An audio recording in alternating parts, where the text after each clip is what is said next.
La dictadura de 1976 vino a quebrar el empate social que se había desenvuelto desde los años 60 en adelante. Aquí los que pierden son los sectores populares y los trabajadores. En un contexto de violencia generalizada, el poder militar va adquiriendo poder ya desde el año 75 a partir de los decretos que firma Isabel Perón, tanto en febrero del 75 como octubre del 75, en donde da vía libre para que las Fuerzas Armadas enfrenten a la llamada subversión por la fuerza. Aquí los decretos de aniquilamiento de la subversión implica una metodología y una modalidad que después se va a continuar a partir del 24 de marzo del 76.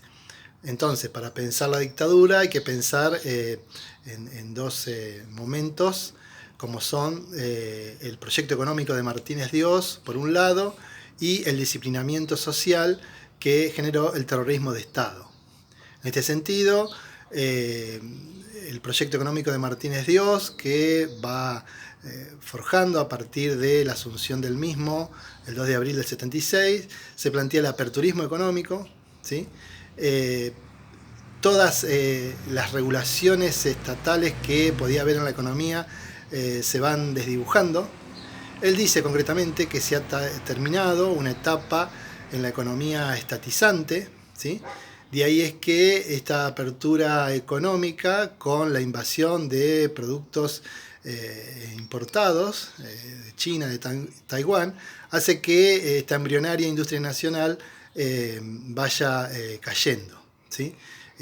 Aquí también este proyecto económico favorece la especulación financiera, ¿sí? La toma de deuda, ¿sí? Y esto hace que se convierta en un proyecto de desindustrialización, ¿sí?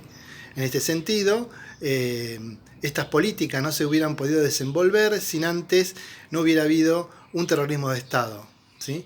En este sentido, las prácticas de la desaparición de personas, la persecución, la censura, hace que la dictadura se cargue a miles de personas a partir de una práctica novedosa para el momento como es la de la desaparición de personas. El informe de Nunca Más registra alrededor de 8.000 ciudadanos desaparecidos. Los organismos de derechos humanos contabilizan 30.000. Y en los porcentajes de esos desaparecidos, el 30% son trabajadores, el 25% son estudiantes y el 17% son empleados. Nuestro gremio docente, CETERA, contabiliza más de 600 maestros, maestras, profesoras y profesores desaparecidos entre el 76 y el 83. En este contexto hay que decir que estas modificaciones en la economía van también favorecidas por un contexto en donde la regulación estatal a nivel mundial comienza a ser diluida, ¿sí?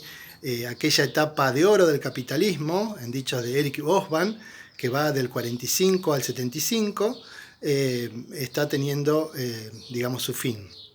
En este sentido, si pensamos en la dictadura, hay que también decir que si se va por la puerta trasera en el año 82-83, lo es por la derrota de Malvinas. La recuperación de las islas en el año 82, algo muy caro para el pueblo argentino, hizo que los dictadores tuviesen su momento de gloria, ¿sí? Hasta que la derrota estrepitosa en junio del 82 hace que la dictadura comience su retiro. En este contexto, esta transición democrática que llevó adelante Alfonsín hizo que justamente se las viera con las dos grandes herencias que el gobierno democrático del 83 tiene que asumir. Por un lado, la estrepitosa deuda externa, que de 6.000 millones pasó a más de 45.000 millones de dólares. Y por otro lado, ¿qué hacer con los responsables del terror? Estos serían los dos temas más importantes que Alfonsín tiene que asumir. más allá de la primavera democrática que hubo en esa etapa, en donde vuelve la actividad política, las facultades van recibiendo nuevamente a los cesanteados en la época de la dictadura. Hay un florecer de la cultura, de la participación y el debate, pero claro, esta democracia que se había recuperado tenía estos condicionantes. Alfonsín en ese sentido plantea una economía que intenta revalorizar el mercado interno con el ministerio de Greenspoon, pero es, enfrentada por grupos concentrados de poder que habían hecho sus negocios en la época de la dictadura. Son, para los dichos de algunos economistas argentinos, los grandes grupos económicos. Estos grandes grupos económicos que tienen nombre como el grupo SOCMA, Macri, Amalia Fortabat, Pérez Compán, habían hecho negocios en la dictadura y querían seguir haciéndolo en democracia. Estos grandes grupos económicos condicionan estas políticas de embrionaria industrialización y de mercado interno de Greenspoon, y que, hacia al año y medio de la recuperación democrática, se vuelven a las políticas vinculadas más a las recetas del Fondo Monetario con el ministro Surril. En el plano de derechos humanos, como se sabe, Alfonsín crea la CONADEP, la Comisión Nacional de Desaparición de Personas. Eso fue algo muy importante para la etapa, porque a principios del 84 mucha gente se comienza a enterar de que el país había estado abonado de centros clandestinos de detención, se contabilizaron más de 300, ¿sí? Y que la gente moría tirada al Río de la Plata adormecida, cuando no fusilada. Esto para la etapa fue muy importante porque ese informe de la CONADEP tuvo el acompañamiento de la mayoría de la población, de los organismos de derechos humanos. Esto llevó al juicio a las juntas, que también es otro hito para la democracia. Pero ¿qué pasa? El poder militar todavía estaba incólume, ¿sí?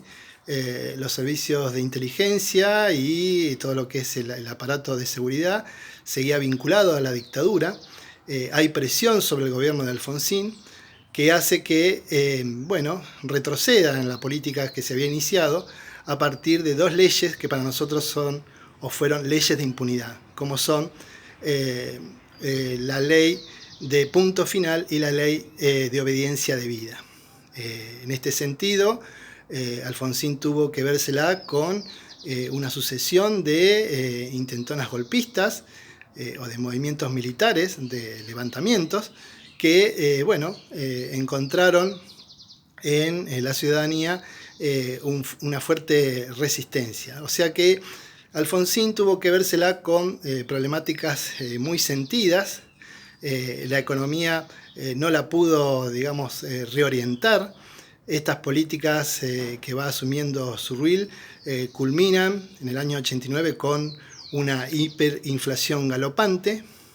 Además, hay una rémora de la violencia de los 70 con el copamiento del regimiento de la Tablada en enero del 89 por parte de un grupo de izquierda, que hace que nuevamente la violencia o este estado de miedo se vaya instalando.